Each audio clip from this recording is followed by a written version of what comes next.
নমস্কাৰ, মই সুনিতা দাস। মই মোৰ স্বৰচিত কবিতা এটা আপোনালোক এটাইলৈ আগবঢ়াইছোঁ। আশা কৰিছোঁ আপোনালোকে শুনি ভাল পাব। মোৰ কবিতাৰ শিৰোনাম মা। মা। কোলাহলৰ মাজত অনাবিল হাঁহি, উচৰ্গাত এজাক মৌন মাত, অচিনাকি ভাষাত অজানিতে সৃষ্টিৰ ৰং মাদকতাত এজাক চৰাই উৰি যোৱা জাকত বিচাৰি অহা শব্দ মা। বুটলিব শৰতৰ শেৱালি, নিয়ৰৰ প্ৰতিটোপাল, চিনাকি বেদনাত বাৰুকৈ স্পৰ্শময় অজ্ঞানী মা।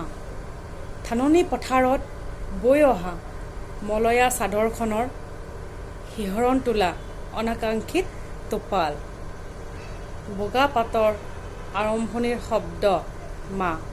ভাষাৰ ঠুনুকা ঠুনুকা ভাগৰত কম্পিত, প্ৰস্তুতিৰ ভাৰ্গৱময় ব্যাখ্যাৰ আঁতৰত লুকাই থকা অচিনাকি অদৃশ্যময় ভাষা মা। ধন্যবাদ। নমস্কাৰ। কবিতাৰ শিৰোনাম স্বাধীনতা। কবি মৌচুমী ডেকা।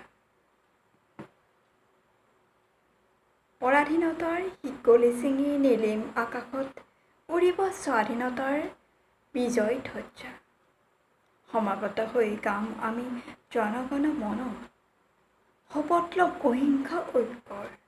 স্বাধীনতা মাথো এটি শব্দ নহয়, যাৰ বাবে বহু সংগ্ৰামীয়ে প্ৰাণ আহুতি দিছিল, পণ লৈছিল দেশতকৈ জীৱন ডাঙৰ নহয়। আজি পৰাধীনতাৰ টুপি পিন্ধিছোঁ আমি, বিজয় ধ্বজা ঠিকেই উৰিল, অথচ একাংশৰ কলুষিত মনবোৰ সলনি নহ'ল। নিষ্পেষিত বঞ্চিত লাঞ্ছিত হৃদয়ত আজিও বাজে বিষাদৰ কৰুণ বাঁহী। ন্যায্য প্ৰাপ্তিৰ পৰা বঞ্চিত, ধৰ্ষণ লুণ্ঠন হত্যা আৰু যে কত কি। সেই মুক্তিকামী শ্বহীদৰ পৰিশ্ৰম আজি অথলে গ'ল নেকি। লম্পট স্বদেশীৰ হাতোৰাত স্বাধীনতা পৰাধীন হ'ল, বিজ্ঞাপনতে ৰ'ল স্বাধীনতা। স্বাধীনতা তুমি কি স্বাধীন।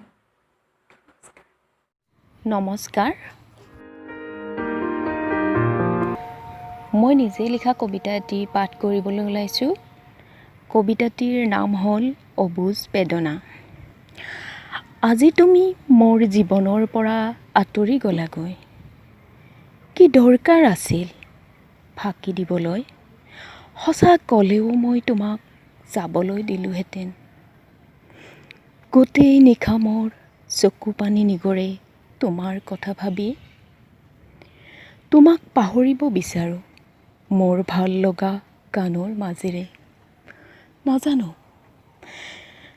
শেষত গৈ গানৰ মাজতো যেন তোমাৰ দৰে ল'ৰা এজনৰ ছবি ভাহি আহে মনলৈ। গান শুনাৰ পিছতো যেন এক বুজাব নোৱাৰা বিষাদৰ বেদনাই আৱৰি ধৰেহি মোক। নাজানো মোৰ ভাৱ হয় আজিও চাগে তুমি মোক বিচৰা। সদায় মনলৈ এটা ভাৱ আহে কোনো এক মুহূৰ্তত যেন মই তোমাক সাক্ষাৎ কৰিম আৰু মোৰ চকুলৈয়ে তোমাৰ প্ৰশ্নৰ উত্তৰ বিচাৰিব। এতিয়া আৰু সেই বেদনা নাই, মাথো ক'ব বিচাৰোঁ তোমাক আৰু আগৰ দৰে ভাল নালাগে।